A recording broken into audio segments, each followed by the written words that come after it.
You are listening to a reproduction of Uncle Sam's Radio Farm School from the United States Department of Agriculture in 1927.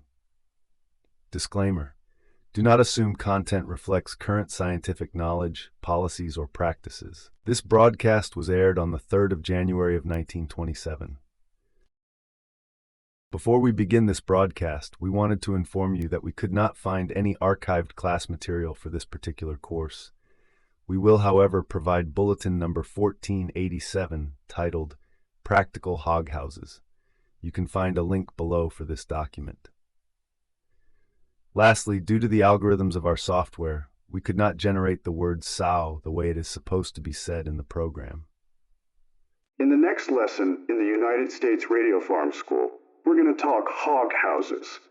But before we get into that interesting subject, we want to remind all the newcomers that Uncle Sam is furbishing the 216 radio lessons, printed in 24 attractive booklets to all regularly enrolled students. There is no charge. Just send in your name and address, and at the conclusion of each short course, you receive a set of the booklets.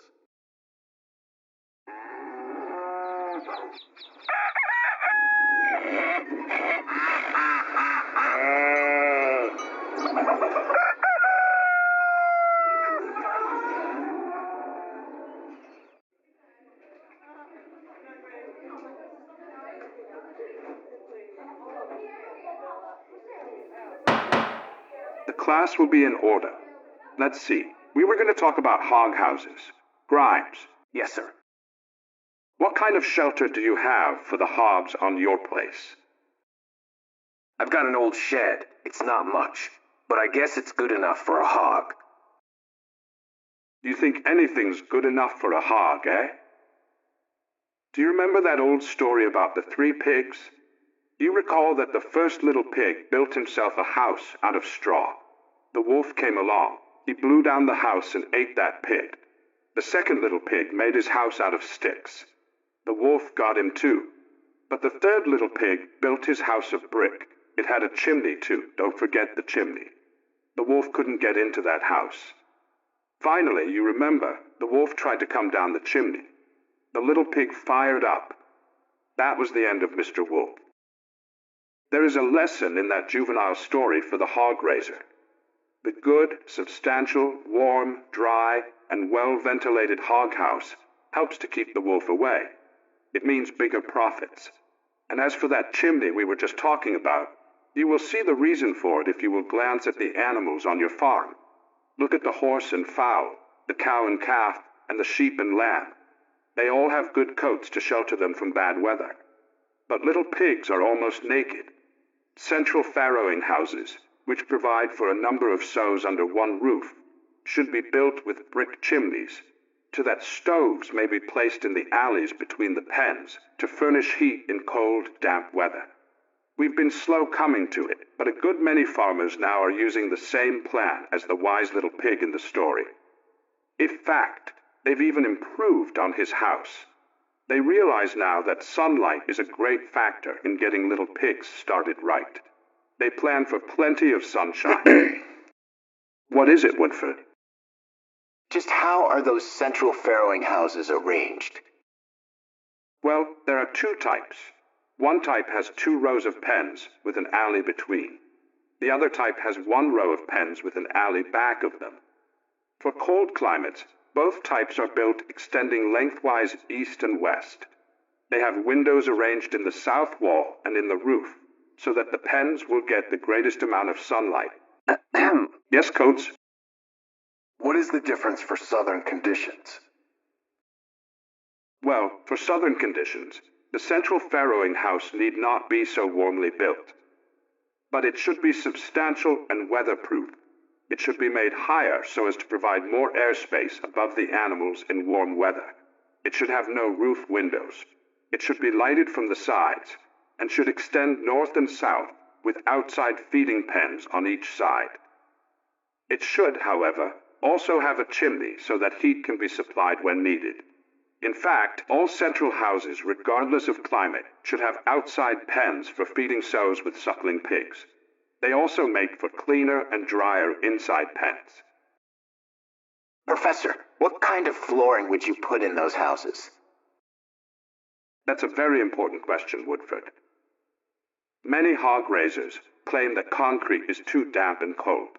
Wood is insanitary and generally unsatisfactory. A very satisfactory floor can be made of hollow tile laid flatwise and covered with about 3/4 or 1 inch of cement mortar. Preferably, it should be laid on a cinder or gravel fill. It wears well, is sanitary, and provides insulation against ground temperature and moisture. All right, Coates, what's your question? I wanted to know what size the pens should be. Well, the pen partitions should be removable so that the house may be used to better advantage for fat hogs and bred sows. Then to each pen should be provided with guardrails. The guardrails should be about 9 inches above the floor and should project about 8 inches to prevent the sow from crushing her pigs when she lies down against the side of the pen. Counting from inside of the guardrail, the pens should be 7 feet by 5 feet 8 inches. The alley between the 2 rows of pens should be 6 feet wide. Professor, how about the individual houses for 1 sow each? Some hog men use them all together. Yes. Both central and individual houses are used with success. In many instances, a combination of the two seems desirable. That is, your central house can be used for farrowing, and the pigs can then be removed to the individual house when they are a week or 10 days old. The individual house is either A-shaped or the bungalow or box type with a gable roof. A-shaped houses are built 7 feet by 7 feet and have guardrails only at the end. The slope of the roof provides the protection on the sides. There should be a small opening at each end near the top of the A for ventilation. It should also have a hinged door in the roof. In the box type of house, 1/2 of the roof is hinged. That permits plenty of sunlight and ventilation and allows the herdsman easy access to the interior of the house. Bull grinds? What type do you use for fattening hogs or for bred sows? You don't need any special type. Any building you use, however, should be dry and warm enough to be comfortable when well bedded. Are there any other questions? If not, we will close with just this word. Remember, the essential features of a good hog house are dryness, warmth, sunlight, summer coolness, ventilation, convenience of arrangement, durability, reasonable first cost, and low maintenance cost. Next week at this time, we will take up the simpler problem of shelter for sheep.